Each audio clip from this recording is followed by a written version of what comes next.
Assalamualaikum warahmatullahi wabarakatuh.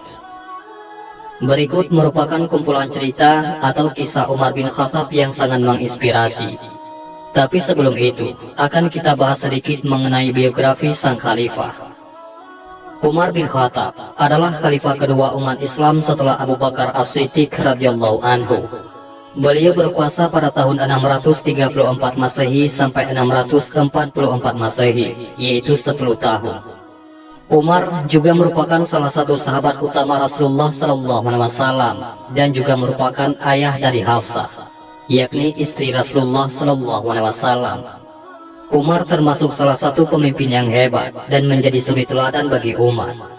Bahkan dalam beberapa hadis menyebutkan beliau sebagai sahabat Nabi paling utama setelah Abu Bakar radhiyallahu anhu. Beliau diberi julukan oleh Nabi Muhammad SAW, yaitu Al-Faruq, yang berarti orang yang bisa memisahkan antara kebenaran dan kebatilan. Pada masa kepemimpinannya, kekhalifahan menjadi salah satu kekuatan besar baru bagi umat Islam dan di wilayah Timur Tengah. Umar berhasil mengambil alih kepemimpinan 2/3 dari wilayah Kekaisaran Romawi Timur.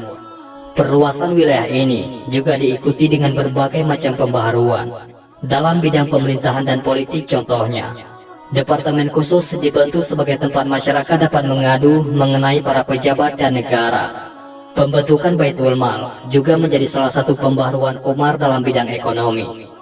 Segala capaiannya itu yang menjadikan Umar sebagai salah satu khalifah paling berpengaruh sepanjang sejarah. Dan berikut adalah 7 kisah Umar bin Khattab yang sangat luar biasa.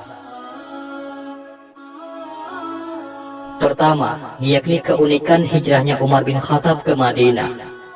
Beberapa saat setelah turunnya wahyu tentang perintah hijrah ke Madinah, Rasulullah menyuruh para sahabat di Makkah untuk segera berhijrah ke Madinah untuk bergabung dengan kaum Ansar yang sudah menunggu mereka di sana.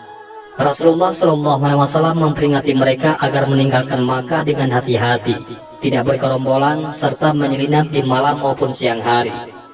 Hal ini dimaksudkan agar jangan sampai diketahui oleh kaum musyrikin Quraisy, sehingga mereka akan bergerak untuk menghadang di perjalanan. Para sahabat sangat mengerti apa yang dimaksudkan oleh Rasul. Mereka kemudian berhijrah dengan diam-diam, meninggalkan kota Makkah tanpa sepengetahuan penduduknya. Namun, lain halnya dengan Umar ibnu Al-Khattab. Dalam sebuah riwayat dikatakan bahwa sesaat sebelum berangkat hijrah, Umar membawa pedang dan menyelempangkan busur dengan menggenggam anak panah di tangannya dan sebatang tongkat komando. Ia menuju ke Ka'bah di saat orang-orang Quraisy tengah berkumpul di sana. Dia melakukan tawaf di Ka'bah 7 kali, kemudian menuju makam Ibrahim untuk melaksanakan sholat. Setelah itu, setiap perkumpulan orang banyak didatanginya satu persatu, seraya berkata, "Wajah-wajah celaka, Allah menistakan orang-orang ini. Aku akan berhijrah ke Madinah untuk melaksanakan perintah Rasulullah.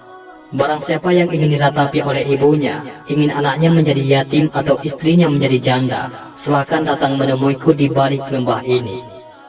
Tidak ada seorang pun dari mereka yang berani menjawab tantangan ini.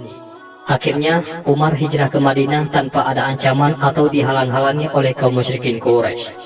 Bahkan di belakangnya juga ikut berhijrah beberapa kaum muslimin yang lemah.